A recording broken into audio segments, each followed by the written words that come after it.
Okay. Hello, everyone. My name is Eric Clark. Thank you very much for joining the Thompson Hine Traditional Labor Subgroup today. My name is Eric Clark. If you don't know me, I'd like to welcome you to today's webinar. I am a partner in the Labor and Employment Practice Group in the Cincinnati office. I'm joined by two of my colleagues, John Wymer, who's a partner in our Atlanta office, and Bret, who also works in our Cincinnati office. Today, John, Bret, and I will discuss the great unionization and evolution of the modern workplace, and how the evolving nature of union organizing, including some of the new tactics and some of the new industries targeted by unions. Before we get started, just a real quick issue. We frequently get questions. We are recording today's webinar, and we will send it out to all of the registrants within approximately 2 days. During today's presentation, you can feel free to use the question panel at the upper right-hand corner of your screen. We'll answer questions mostly at the end of today's webinar as time permits, but always if you have another question or you don't want to submit it in this context, please feel free to reach out to Bret, John, or I after the webinar is over. Now we'll start with the program. Again, as I said to begin with, these are the three of us here, which is John, Bret, and I, and we're going to start with kind of the agenda here. All right, and so on our agenda, what you'll hear, the first thing we're going to do is really talk about the numbers. Union activity over the last year and a half is hitting record numbers. We're going to talk a little about those numbers and how big they are, and then we're going to talk about some of the reasons employees join unions. On that front, at least, the more things change, the more they stay the same, I think. Then we'll talk a little about what's causing the increase in this, why we think more employees are reaching out to unions, or why these new industries are reaching out to unions. We'll talk about how the unionization efforts have changed. We'll talk about the current NLRB and the General Counsel's impact on recent unionization efforts, and then what some of our best practices are for employers. Go ahead to the next slide.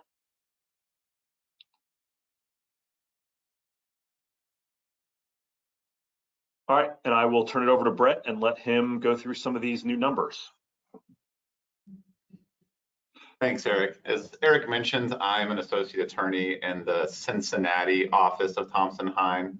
I've been practicing for a few years now, and my work is mostly in traditional labor. And even in the few short years I've been practicing, we've seen some pretty significant increases in some of these statistics around traditional labor and support of unions.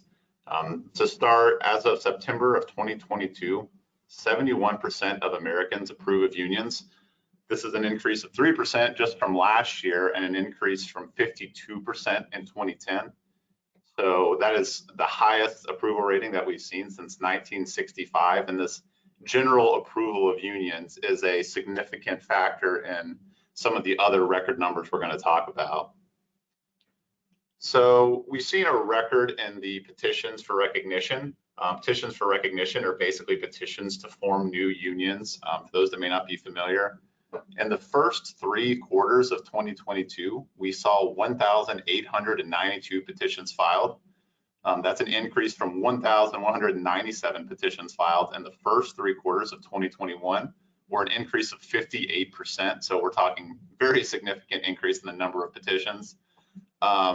Notably, there were more petitions filed in the first 3 quarters of 2022 than the entirety of 2021. And we saw the majority of those petitions be successful, with 54% of the elections won by the union. We've also seen a significant increase in unfair labor practice charges. In the first 3 quarters of 2021, 11,082 unfair labor practice charges were filed. And unfair labor practice is an accusation of a violation of the National Labor Relations Act. The National Labor Relations Act applies to union and employer relationships, but it also covers employees' rights to perform concerted activity or work together. So these are allegations of a violation of that right. In 2022, that was an increase of 16% at 12,819 ULPs filed. So this just kind of sets the context for the rest of our discussion on how significantly, or how much more activity there is for creating unions and also for alleging unfair labor practices by employers. So as Eric mentioned, we're going to talk generally about why employees join unions. So employees join unions, one, because there's a perception that management and supervision are arbitrary and unfair. This is just employees believing there's not a reason or a rationale to some of the decisions that are made, and that can cause some disgruntled workforce and disgruntled employees. Policies are not administered fairly or consistently. This is the classic playing favorites.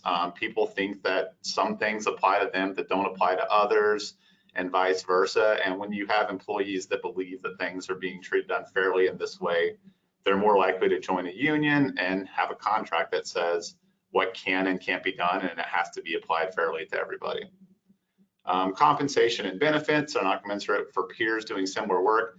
This one's pretty self-explanatory. People are interested in joining unions if they can see other people that are performing the same duties they are getting paid more money, especially if they can see union counterparts doing the same work, they're getting paid more money. No effective way for employees to voice complaints or a perception that employees are not being heard. This is just the general, they want you to react to the things that they're doing. And I don't mean react in a bad way, just they want to feel heard whenever they're voicing their concerns. So a management that is open to that and willing to listen is beneficial in preventing employees from joining unions. Operational issues fester with no improvement. If there's obviously some operational issues, the employees have brought it to your attention and there's just nothing being done about it, that is a factor that might cause employees to try to join a union. Next slide here. Management does not make an effort to obtain employee input before making changes that directly affect employees. This is a huge one. We know that a lot of unions have the ability to bargain with employers before they implement new terms to the conditions of employment. And a lot of times management doesn't do this for a non-unionized workforce, and it can really frustrate employees and be another factor that might lead them to join unions. Complaints are or have been ignored. This just goes back to listen to the workforce or they're going to be disgruntled. Working conditions and employee safety are viewed as substandard or inadequate. Let me jump in real quick here, Bret. Sure. I mean, one of the things to keep in mind as we look at these is it's not whether these things are actually true all the time. It's really an employee perception issue. And so as you're evaluating this, there are a lot of companies, a lot of managers who feel like, well, I am reaching out. I do understand what their issues are, or I've talked to some of the people, or I've talked to representative people, or I've investigated their complaints. But so much of this has to do with the communication of these outreach efforts or communication to them after we've looked into the complaints. And it's so much as an employee perception of whether they have involvement or whether their voice is being heard. And so the communication back is just as paramount in sort of making these union avoidance efforts as the process itself is of doing the work. Thanks, Eric. Absolutely. And on the last one here, working conditions and employee safety viewed as substandard or inadequate. This is one that's always been true. We'll talk a little bit more about how COVID-19 and the workplace expectations may have been heightened for this specific factor. But generally, employees want to feel like they're safe, that their management cares about their safety. And if they feel that that's not the case, again, whether true or not, then it can cause some problems. So a lot of the things that we just discussed have always existed in the workplace. So the question is, what's new? What's causing the recent uptick in the petitions and the unfair labor practices? And a huge factor is the millennial generation. 72% of Americans between the ages of 18 and 34 approve of unions. I will note that this statistic is slightly older than the statistic I showed earlier of a 71% approval rating. So it's possible that the approval rating amongst millennials is even higher now. So why are millennials pro-union? These are a few factors, not an exhaustive list, but millennials grew up in the wake of the Great Recession. They saw a lot of low wages, high unemployment, and an ingrained belief to watch out for the group. Basically, everybody had it hard when they were growing up, and there's maybe a mentality that we want to watch out for one another a little more and have that collective action. Student debt is something we hear about all the time for the millennial generation. There's the burden of paying back these debts, and the union may offer job security or higher wages, or a belief that it might offer job security or higher wages that might lead people to be more pro-union. Health insurance is a benefit that has gotten exceptionally more expensive over the years, and the union allows the approach to bargain collectively over those things, which might cause some of the millennial generation to be pro-union. And then currently there's a very tight labor market, as I'm sure you've seen in the news, that gives workers a lot of leverage, and similar to being in a union, that might cause them to be in the union. And I saw a stat very recently that as of 2019, so in just the last couple of years, millennials are now the majority of the workforce. So that could be an important factor in why we're seeing some of these things. So some things that are important to millennials as well: mental health and work-life balance. There's another new wave, I guess, of employees have a new focus on mental health and overall well-being. There may be a belief that a unionized workforce gives a better voice to address these concerns, whether it's being able to hide amongst a crowd or just feeling like it's a more legitimate process than complaining to a supervisor individually. There might be employees that believe that a union gives them better access to address these concerns. Belief that union contracts create more defined boundaries for work expectations, or that they can bargain through the union for resources or PTO at workplaces where they are not provided. These are some factors that millennials may be considering. Quiet quitting is the thing that we've heard a lot about recently. It applies a lot to overburdened or burnout employees who feel like their job is not fairly defined, or that they are being asked to do more than they are compensated for. We're seeing just generally that many employees no longer subscribe to the do more than expected to get ahead mindset. This is true for a lot of employees that you would typically consider the good employees that are given a lot more expectations, a lot more job duties. And if they feel like they're not being compensated or praised for those extra job duties that they're performing, then it might give that overburdened or burnout employees and resort to the quiet quitting, where you're doing the minimum of your expectations. And then the big one that's really put a lot of these things under the microscope in the last couple of years is COVID-19. Union organizers saw COVID-19 as an opportunity to organize new employees, especially in a lot of the service industries or a lot of the industries that millennials work in, such as the service industry. They were sold on the job security of being in a union, safety concerns, transparency in an ever-changing workplace, and a lot of companies considered a lot of these employees to be critical infrastructure. COVID-19 just really showed employees whether or not it showed them whether or not they believed their employers cared about them. Employers that did not have good communication with employees over how they were going to change the workplace, what kind of new protocols they were going to have, what kind of safety equipment they were going to use, what kind of safety protocols they were going to use, really had a negative impact on some employees, and really highlighted some of the problems that cause people to go to a union or try to get that collective voice. Another thing that's kind of coming along with the millennial workforce is investor concerns with labor rights. A lot of companies are considering labor rights a human rights issue. There's employers or investors calling for labor right audits, wanting their employer to be pro-union or neutral on unions. No more of the union busting for some of these investors. They want to make sure that labor rights are respected. And then interference with these labor rights might stand in contrast to the company's human rights policies. So this general wave of viewing labor as human rights is also leading to a lot of the unionization efforts. Yeah, on this point, you'll see, there's a lot of movement in the boardrooms and from activist investors on ESG issues. There's a lot of ESG initiatives, and some of those ESG initiatives are including pro-union statements or union neutrality statements. So commitments that if any union approaches, that they'll be union neutral or even potentially accept card check as part of their neutrality. And so card check, for those of you who don't know, is instead of the formalized election process we have now, which requires a secret ballot election, that companies would be required to recognize and bargain with the union just if the union shows up with 50% or 51% of all the employees having signed a card asking for representation. And so those are things that are difficult from sort of inside the boardroom when you're getting the investors asking for that, that will push even more companies towards unionization.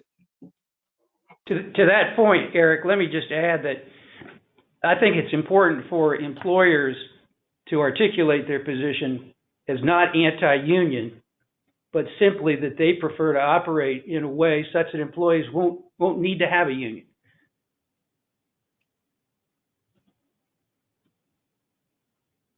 Absolutely. Some of the targeted companies that we've seen that go along with the millennial generation, it's no longer traditional employers we associate with the union. So the old school union mentality was manufacturing, construction, government. Those are three of the big industries that people associate with unions. That's just not the case anymore. Millennials are organizing in the industries dominated by millennial aged employees. It makes sense. Tech, retail, restaurants, and warehouses. You've seen in the news a lot of these companies, Amazon, Target, Chipotle, Trader Joe's, Starbucks, and Tesla, very heavily millennial aged employees, and they're the main focus of a lot of the petitions for recognition and unfair labor practices that we discussed earlier. And it's causing some unique problems because these are industries that are not used to having unionized workforces. So there's a lot of confusion on best practices, best approaches, and just learning how to deal with the union from some of these employers that really haven't seen this before. Yeah, and on this point, I really think it's important because for a long time, a lot of our clients probably correctly thought, you know what, I can kind of ignore Eric and John and Bret when they tell me about union organizing. They sort of dismissed it pretty quickly because they said, I'm just not the type, I'm not in the car business, I don't make big machines, I don't do construction. I'm not a place that unions have targeted in the past. And we've really seen that change. And, it changed. The first kind of bit of a wave of change happened in the 2000s when we saw a lot of the janitorial companies begin to get organized. But in the last 3 or 4 years, what we've seen the big focus on are these retail establishments like Starbucks, but also the tech, sort of tech businesses as well. Like we have clients who are in the startup world where they have been organized, in very early on in the venture capital process, they've been organized, and that creates a lot of pressure and a lot of attention to aspects of the business that normally startups wouldn't have to deal with, and that they've thought historically they're immune from until they're a much bigger organization. So in addition to the new industries, new companies that are facing these unionization efforts, there's also a new approach to how these unions do campaigns and reach out to employees, and a huge factor in that recently has been social media. A number of these unions have a very, very large social media presence. They're interacting with thousands of followers. They're interacting with numerous companies. Whenever the company tweets, they're responding. Whenever there's a tweet or a Facebook post about some kind of poor workplace policy or condition, they're quickly responding and informing people about their union and how to form a union. So the large social media presence has had a very large impact. They're also just very active on social media, very engaged with current issues and actively posting in anticipation. Whenever the presidents, governors, mayors are making statements about workforces, when there's new policies being proposed or enacted about workplaces, they're very quick to give opinions or to highlight issues that cause concern, so that the active social media presence is also a big issue. And then finger on the pulse, they just really have a good grasp of what's going on because they're able to see things so quickly and in real time. So they're sharing messages, videos, and photos in real time during campaigns. This has been popular with some of the companies we talked about, especially with some of these companies that maybe haven't worked with unions before and they didn't really know how to approach it, and they just really showed the organization and made it seem, or accurately showed how many people were involved in these campaigns that without social media, maybe people wouldn't have been aware of how much momentum some of these efforts had gained. And then responding to complaints on social media to gain traction. Again, if you see an employee at one of these companies complaining about a policy or an unfair treatment, they're again very quick to respond and very quick to point towards the union, points towards some of the efforts that they're involved in. So the social media presence has been a major factor and very, very, very helpful to these unions in some of these efforts. Bret, let me just add to that kind of a compare and contrast. And that is before the enormous expansion of social media, in the olden days, as they say, almost all union solicitation and union activity took place at work because that was the only place that people could quote unquote meet. And employers, every employer, had a non-solicitation policy that said that you're not allowed to do any solicitation during working time, which meant you could solicit before and after work, during breaks and meal periods, but at no other time. But obviously, people aren't at work anymore. They also had limits on distribution of literature. Well, obviously, the literature is coming through social media. And most union activity was observable. I used to get calls from clients that there were some strange people out by the gate leading into the employee parking lot, and they were handing out union flyers. Well, all of that is it's not visible anymore, which makes it much more effective and much more difficult for an employer to be aware of, and therefore more difficult to respond to. And then following up on some of those social media is just the large scale efforts. This is a unique approach, a newer approach that we're seeing as well, where multiple work locations are campaigning at the same time instead of going to one or starting at one work location and moving through. For example, more than 300 Starbucks stores in close to 36 states have had union elections, and 80% or 245 stores approximately have gone in favor of forming a union. This all started less than a year and a half ago. So in about 18 months, 300 Starbucks stores have been targeted, with 245 stores becoming unionized. So this large scale approach, hitting multiple locations at once, they've been able to do this partially based on social media as well. They're able to see the success at other locations. They're able to see the enthusiasm in other places, and it just helps with moving the efforts more quickly than waiting to see if the first store was successful, then moving on to the next. So the large scale efforts is unique to this generation and unique with the social media. And it's not just union run accounts I've noted, but interactions amongst individuals. So there's a unionization effort at some store, then maybe the employees there are messaging about it or interacting with other people that might be thinking about moving to shoot for a unionized workforce.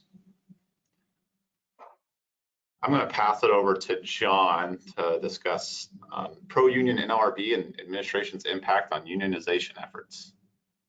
Yeah. Okay, thanks. I appreciate that. Before John gets started, I just kind of a couple of key points from that, from an overarching standpoint. The first thing is, I think what John said is really important.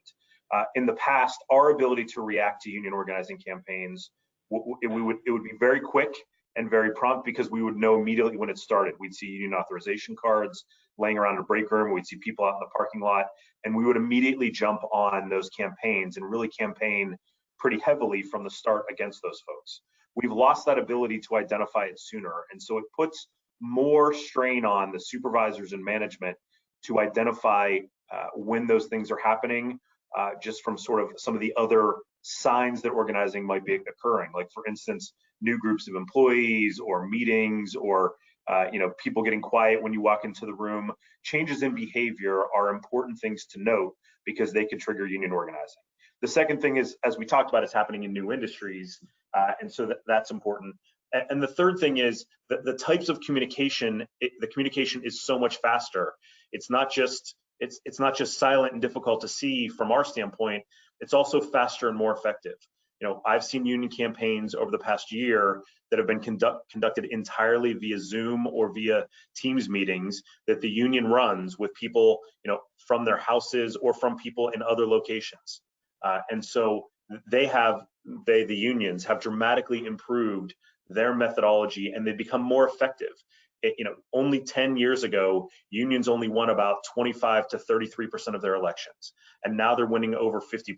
And the reason is their methods of communication are better, and their ability to keep it quiet is better. And wrap that in with the shorter election cycle that we saw that came up around 2012, 2015, and what you're having is a much more successful and more secret set of union organizing, which puts much more pressure on management to recognize and see that early and combat it earlier, or perhaps even before they see something going on. Sorry, John, I'll let you go ahead. Okay. So I'm going to talk initially about the NLRB and our current administration's effect on these union efforts. So if you go to slide 23, the NLRB is an agency that was created in 1935. And as stated here, there are 5 members, one of whom acts as the chairman.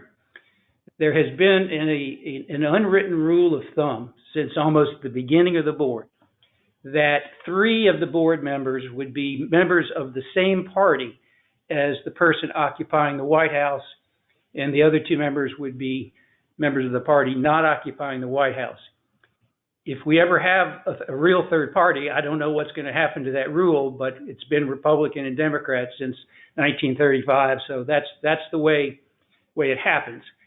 So the current situation is you have a majority of members who are members of the Democrat Party, and so on any major cases, they will tend to obviously have the majority.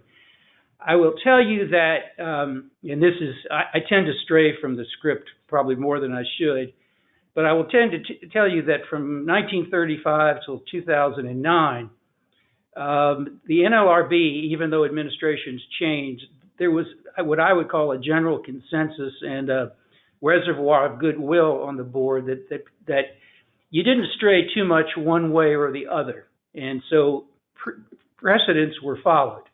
And cases that were decided that were similar to ones decided in the past, the result would be the same.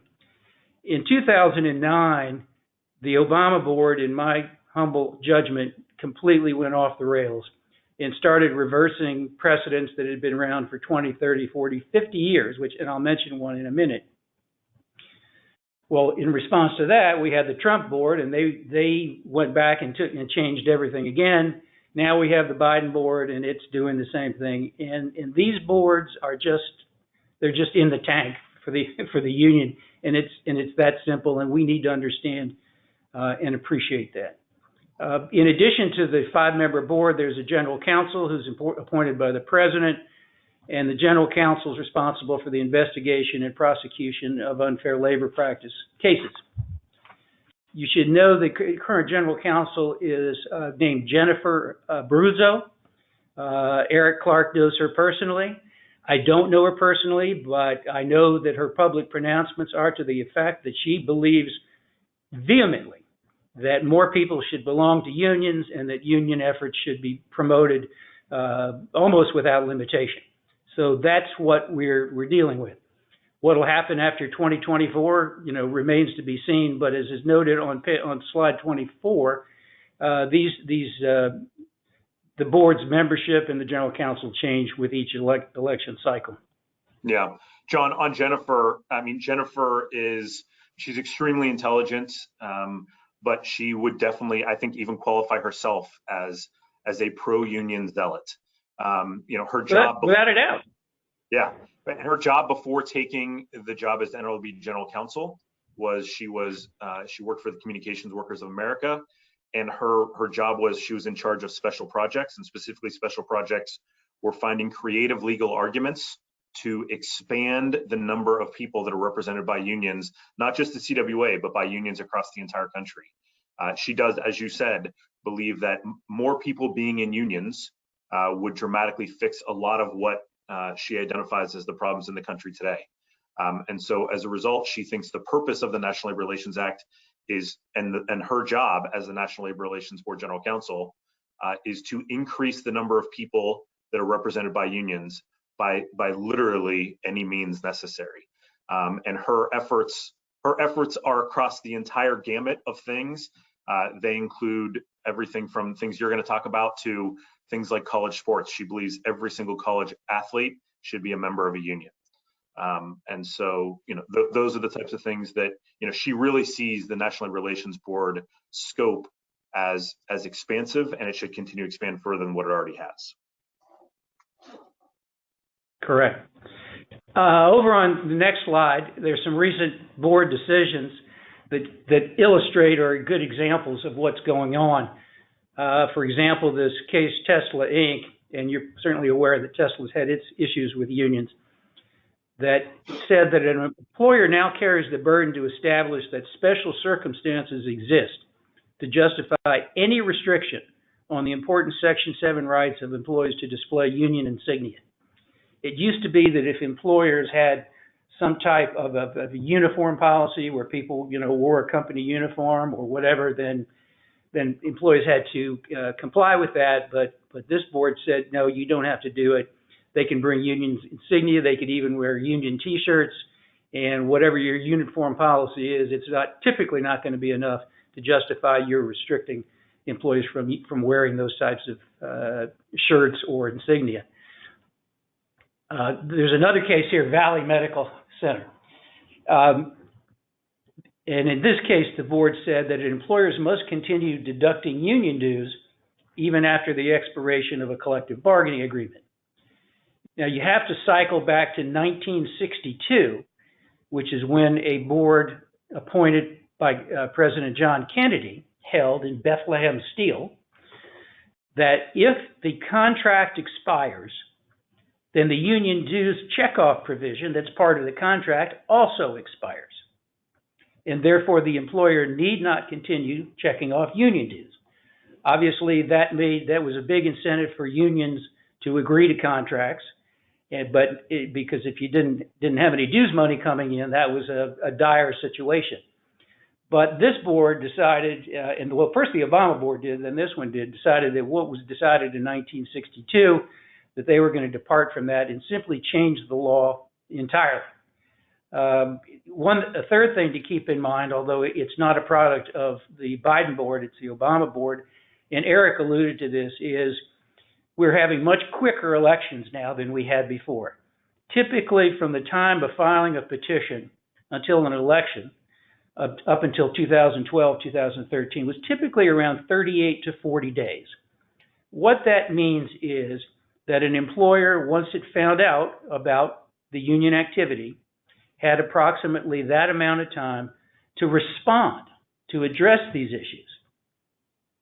But now you're looking more at 25 to 28 days, which in my mind means that we have to be on high alert at all times. We can't just say, find out there's union activity and we'll respond to it, because we're going to have very little time to respond, which is why we need to do our work up front, which is what I'm going to talk about a little bit later.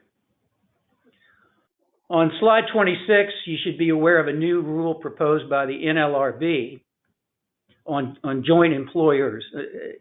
And this would be where you have, let's say, a staffing company that provides employees to another company. I call the staffing company the provider and the other company that uses the employees the user. And under the Trump board, the rule was that in order for there to be joint employment, it had to be showed that there was substantial and direct control of essential terms and conditions of employment. So let's say that I'm General Motors and I have a staffing company that brings employees on. And if General Motors doesn't exercise substantial and direct control of the essential issues and conditions of employment of the staffing company's employees, then they're not joint employers.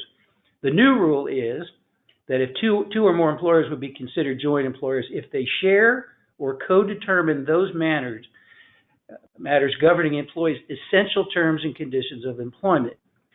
What that means, in my view, is that there's always going to be co-employment, because how much the provider pays its employees is going to be directly dependent on how much the user pays the provider for the employees, and most people think that wages is a pretty essential term or condition of employment. So that's something that we need to be aware of. I should also mention, to deviate even more from the script, you should also be aware that the United States Department of Labor has proposed a new rule on independent contractors that would make it much more difficult for a person to be properly classified as an independent contractor as opposed to an employee. And what that means, and right now the rule proposed by the Department of Labor is in the comment period, but what that would mean is that it's possible that hundreds of thousands of people who are presently treated as independent contractors and therefore are not even covered by the National Labor Relations Act will be covered by the National Labor Relations Act and will be vulnerable and subject to union organizing. Slide 27 talks about the general counsel who's in charge of prosecuting these unfair labor practice cases. And she has advocated for a number of issues.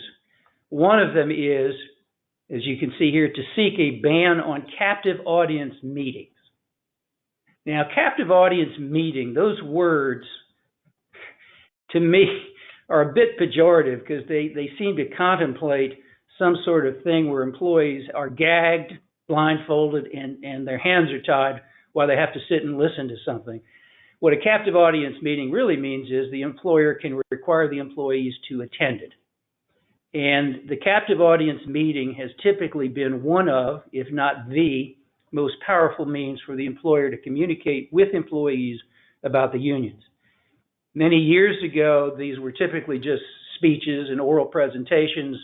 Now they're very high tech, they're videos, they're slides, they're all kinds of things. And it's a way for the employer to speak directly to the employees about these issues. Ms. Abruzzo's proposal is that captive audience speeches should be banned and should be considered an unfair labor practice. We're not there yet, but that is definitely where we are heading. Second, she proposes a change in the Joy Silk standard. And as I told Eric yesterday, Joy Silk was decided even before I was born. So we're talking about a while ago. And what Joy Silk said was that an employer must recognize and bargain with the union if presented with signed authorization cards by a majority of employees. And under those circumstances, the employer would have the burden to show they had a good faith doubt. And unless the employer met that burden, a secret ballot NLRB election would no longer be required. And there was a lot of discussion during the Obama administration about this so-called card check law, which never passed, as everyone knows, but this would basically be an end run around that. And so that's the other risk and obstacle that we face out there. Yeah, to go a little off script as well, these authorization cards, it's a very misleading card, and how people sign them can often be very misleading and can be subject to sort of borderline threats and intimidation. Basically, the unions will take almost any means necessary to get people to sign one of these cards. And that happens already just to get an election. In the circumstance of where it automatically results in union representation, the unions will go above and beyond, and an employee can be bullied, or sort of the group dynamic can encourage them to sign these union authorization cards in a situation where in fact they may not want to have union representation. Under that Joy Silk standard, basically as soon as you got 50% of any particular unit, and because we're allowed to have micro units now, it could be a very small group, the union could immediately go to the employer and demand to start bargaining immediately. Now we have to go through this whole election cycle, and at least we have 25 to 28 days, which isn't great, but it's better than nothing. Because these authorization cards can be signed electronically, they can be signed manually. You could have an entire union organizing campaign occur and a demand for bargaining happen before anyone in the company even knows it's going on, without any opportunity to put forth your version of why a union shouldn't exist. So it is correct. A particularly dangerous standard to impose. Yeah, and I would note that the importance of voting in private is in what many of us have done in early voting so far recently. But the only reliable way to vote is when you get to vote and keep how you voted from anybody else. And to me, to try to do it this way and have what I would call public voting is I would say borderline un-American. And I think it's absolutely wrong. Yeah, I think, John, to that point, that, what we see is generally unions do not file for an election until they have in excess of 50% of cards signed. And, right. And what we're talking about is the union having record numbers of success by winning, a little over 50% of those elections. That means in 50% of the time, roughly 50% of the time they have enough cards, they still don't get the union certified because the employer has an opportunity to present their side of the story. Before that, it is exclusively the union side of the story. And what this Joyce-Silk standard would do is completely eliminate that and take that from a 50 to 52% success rate up to a 100% success rate.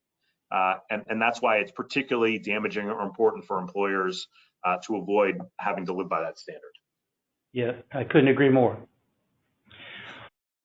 Slide 29 talks about Section 7 rights. The National Labor Relations Act prohibits employers from limiting employee discussions about things like salary, benefits, or job conditions, disciplining employees for sending emails critical of specific managers, or terminating employees who walk off the job as part of some concerted activity. A lot of employers don't realize that even though what we are talking about here today relates primarily to organized labor, Section 7 of the National Labor Relations Act protects a much broader group of people, and that includes people who are simply engaging in concerted activity for their mutual benefit involving the wages, hours, and other terms and conditions of employment. And so everybody, is entitled to do that. Page 35 is a summary of the various unfair labor practice charges that employers can commit. Let me just state that some employers do commit unfair labor practice charges and are not afraid to do it. In my entire career of defending employers in discrimination cases, I've never had an employer say to me, John, I admit that I discriminated against Mary because she's a woman, or Bill because he's African American, or somebody else because they're disabled. And I think it's because clients know that, and I don't always believe them, but I think they know that that's just, you can't do that. That's just wrong. Conversely, I've had employers tell me, I'll say, okay, we've got this unfair labor practice charge where Mike Jones got fired. And why did you fire him? And the answer is, well, he was handing out union cards. And we couldn't let him stand there and hand out union cards.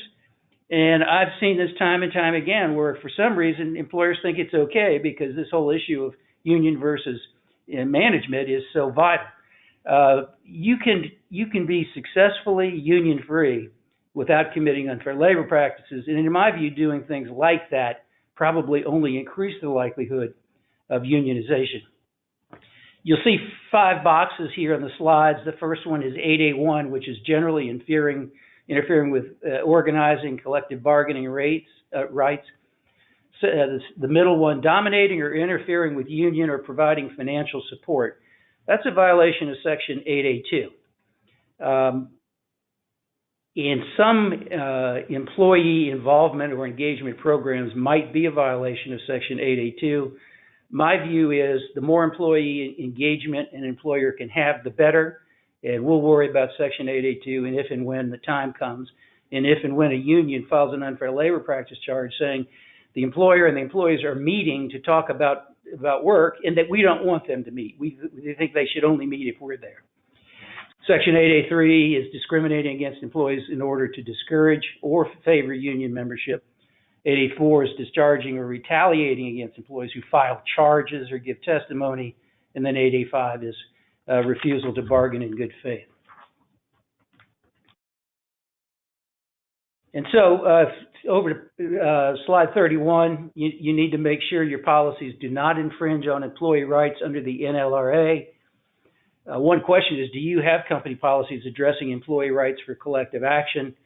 We can discuss that later. There is a divergence of opinion as to whether or not employers should have a policy on unions or employee rights or union free.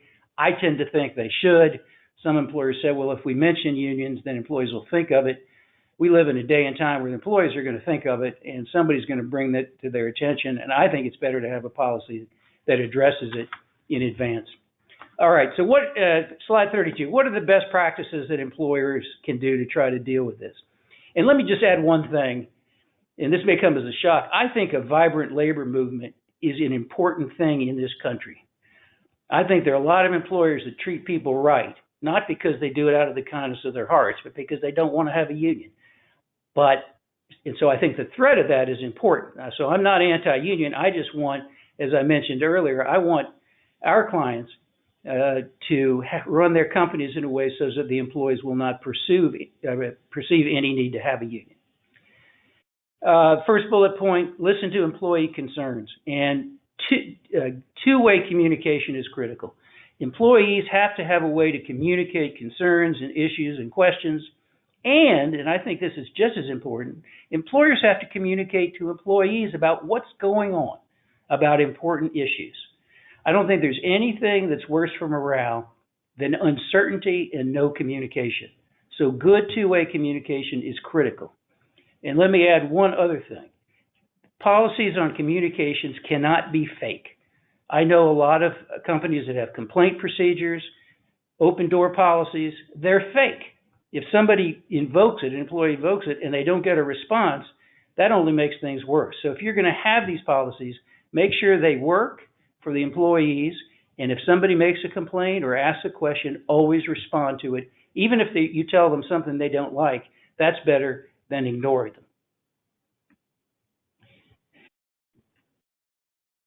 The other thing that I think is critical is selecting supervisors and training them and supporting them. I kiddingly say, when employers say to me, what should we be doing to stay non-union, I always ask, have you hugged your first line supervisor today? What we need to do as employers is select people, not who are the best people technically at the job, but people who are leaders and can lead people. We need to train supervisors. Sometimes the supervisory training consists of saying to a supervisor, go forth and supervise, and that's not enough. And then we have to support those supervisors. Because in my view, the supervisor to most employees is the employer.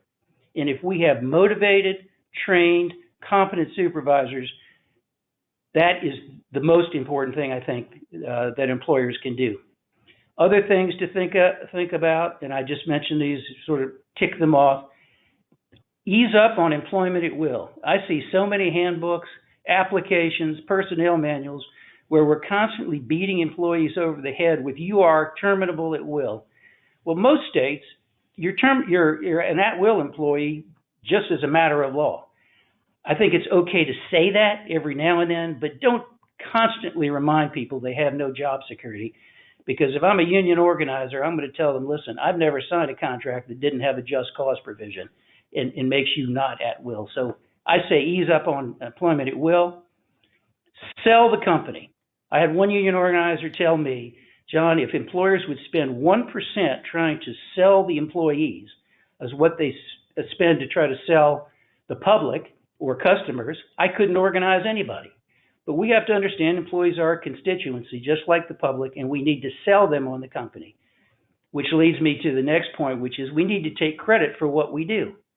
One of the things that has always troubled me is that we pay billions of dollars a year in benefits, but we don't take any credit for it. In fact, benefits seem to make people mad because they can't access them as much as they like to. And which gets me to my next point. Benefits department should be focused on helping employees access the benefits that they're paying for and that we're paying for. I've seen more cranky employees get mad because of some benefit denial. And maybe sometimes it's justified, sometimes it isn't. But the company needs to be on the employee side in terms of benefit access.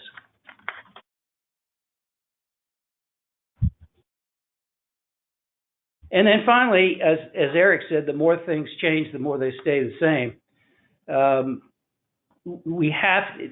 reason that employees go to unions is not because unions are really great at organizing. It's because management makes mistakes. So management has to focus on these issues, and it has to be sustainable. And by that, I mean, we don't just attend a webinar and think, okay, let's do this, this, and this. You have to keep it up. It has to be a standard part of your day-to-day operation to have good employee relations, good communications, well-selected, well-trained, and well-supported supervisors. Because another quote that a union organizer gave me is, and it's absolutely true, who had just lost an election that I had run. He said, John, you have to understand one thing. You have to win every single time. I only have to win once. And so we have to do these things, and we have to keep doing them on a day-to-day, regular basis. Questions? All right, thanks, John. Appreciate that. I've looked at all the questions. There's really only one question submitted so far, and it's just, as a reminder, we will send out the presentation to those that are registered. It'll be the whole recorded presentation is what's going out. Let me say thanks. I'll give everyone a couple minutes if they have any additional questions to submit as I kind of go through some final closing things. Thanks again for attending. As we mentioned earlier, we're going to send these out. If you have questions or you're unable to address any of your questions that came up today, or you couldn't figure out how to work the question box, please reach out to one of us or one of your labor and employment attorneys at Thompson Hine. We have a really strong traditional labor practice subgroup with lots and lots of experience, and so we would like to talk to you. Here's one of the, I will say, we got a couple of questions while I was going through that. So the first one I would say is, what's typically the content of our supervisor training? What I do with supervisor training, and I'll let other people talk about it afterwards. The first thing I would say is I tailor it a little bit to the specific company. I try to get, before I do the specific supervisor training, I try to understand who they are, who the company is, who the supervisors are, what kind of experience they have in this, and what stage we are in the organizing process.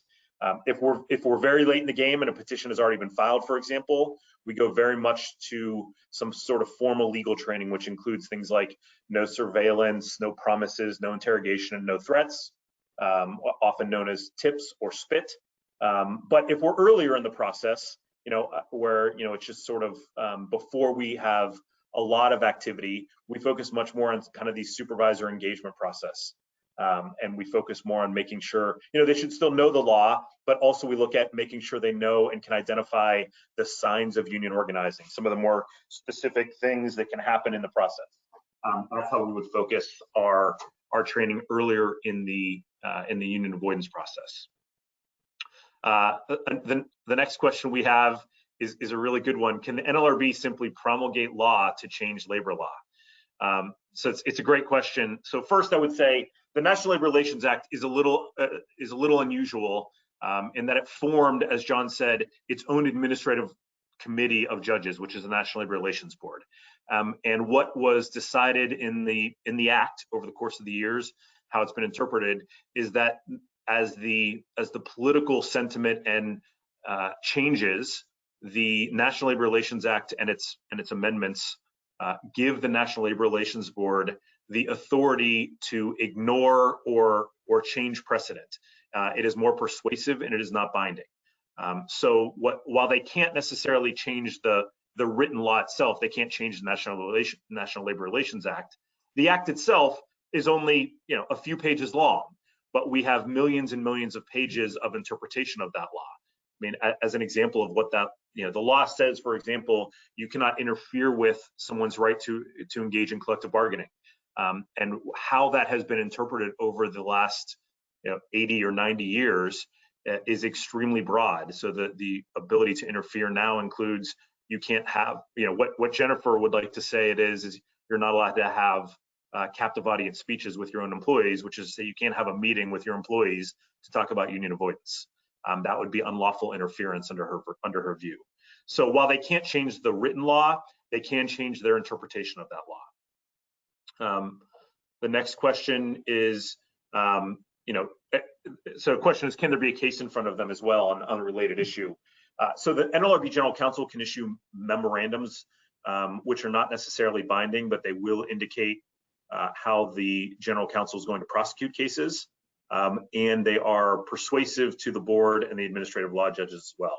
So they can't completely change it, but their promulgations are influential, and certainly their memos from the National Labor Relations Board will be indicative of how they will decide cases. All right, let me scroll down a little here. Given the shift in unionization activity to non-traditional environments, which specific unions appear to be more engaged and successful in increased unit organization efforts? And the first one that comes to mind is the SEIU. They are the most successful. They're the group that has organized Starbucks. There are so many of the Starbucks locations. The CWA is very active in union organizing as well. And also the Laborers Union, which is LIUNA, some people refer to as, but the Laborers Union are probably the three most successful. Some of the other unions, like the Steelworkers Union, has really stuck to their kind of traditional roots. They haven't reached out to some of these new industries quite to the same degree. But John, Bret, I'd be curious on your thoughts on any of those questions. Yeah, I would have to add the Teamsters Union. I mean, everybody knows the Teamsters, and they carry a pretty big stick. Yep, absolutely, that makes sense. They run their union more like a business than any union I've seen, and their attitude towards prospective employees or members is, if you want the Teamsters to represent you and spend money on a campaign, you need to go get us a bunch of people signed up and show us that you really got it. That you have to earn their support, but I think they're very good at what they do. Yeah, one of the other questions was asking about the Nurses Association. I would say nurses have been consistently very pro-union and focused on organizing. I wouldn't really include them as sort of increasing it, but they've always been very active in organizing. And they have not needed to take advantage of kind of some of these new things in the same way, because the nursing organizations have been pretty heavily organized for a while, but they continue to move more and more in that direction.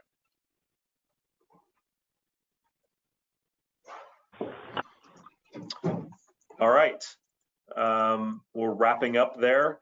We're probably a couple minutes from our end. I will stay on here for a couple more minutes until we reach that hour mark, in case people want to throw some additional questions up there. But if you want to head off, we really appreciate you. We really appreciate you logging on and talking to us for a little while.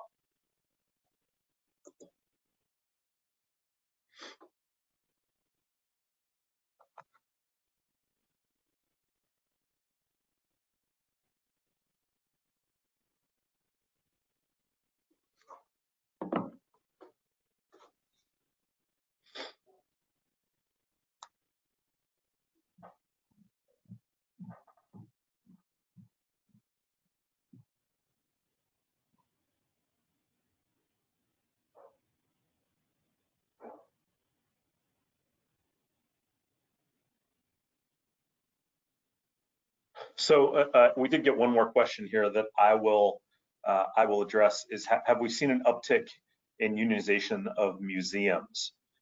So museums are interesting because a good chunk of them fall into the government issue, and so the government employees have also always been pretty heavily unionized. As far as private museums or ones that are sort of quasi-governmental, I've not seen a particular uptick in them. I would defer to Bret and John if they've seen any of those, but I have not personally seen that.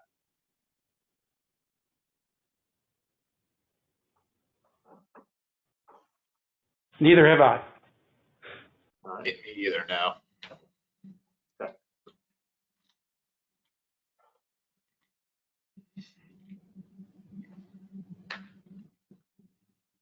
My guess is for the museums, it would depend pretty heavily on the type of workforce that you have. I think some of the things that Bret talked about with the millennial workforce, if you have a heavy focus of millennial workforce, that would be more likely to lead to unionizations. And that's the same.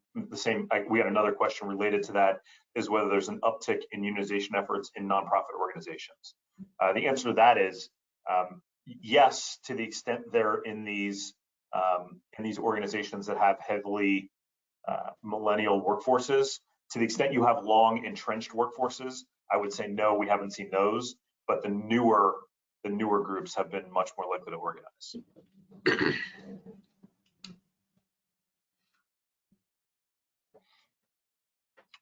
All right. There we have it. We really appreciate everyone's time, and I hope you enjoy the rest of your day. Thanks, everyone. Thank you.